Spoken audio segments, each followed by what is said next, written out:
কলকাতার বরাহনগরের কাছে একটা শ্মশানঘাট আছে, দেখেছেন নিশ্চয়ই। এখন অবশ্য সেই শ্মশানকে রামকৃষ্ণ মহাশ্মশান নামেই সবাই চেনেন। এই শ্মশান ঘাটকে তৈরি করেছিলেন জানেন? যশোরের নড়াইলের জমিদার রামরতন রায় বা রামরতন দত্ত রায়। তার আসল পদবি ছিল দত্ত। ব্রিটিশরা তাকে রায় উপাধি দিয়েছিল। অবশ্য ব্রিটিশদের সমস্ত কাজই যে তিনি বিনা বাক্য ব্যয় একেবারে মেনে নিতেন সেমনটাও নয়।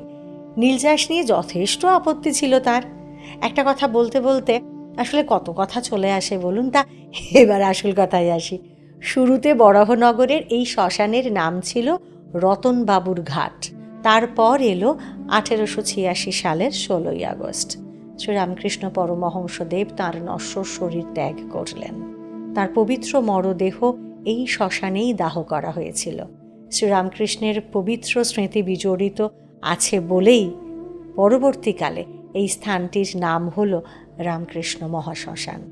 সেই পুণ্যভূমিতে তাঁর স্মৃতি মন্দিরও তৈরি করা হয়েছে।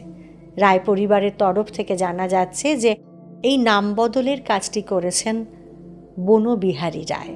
তবে শ্রীরামকৃষ্ণের নশ্বর দেহ এই শ্মশানে মিলিয়ে যাওয়ার পরে রায় পরিবার আর এই শ্মশান ভূমিকে ব্যবহার করেনি। পরম গুরুকে শ্রদ্ধা জানিয়েই তাঁর স্মৃতিতেই এই মহাশ্মশানকে উৎসর্গ করে রেখেছেন তারা। এমনই আরও ঘটনা জানতে শুনতে থাকুন প্যাস্টেল স্পিরিচুয়াল। আপনারা আমার সকলের ভালো থাকার পাসওয়ার্ড।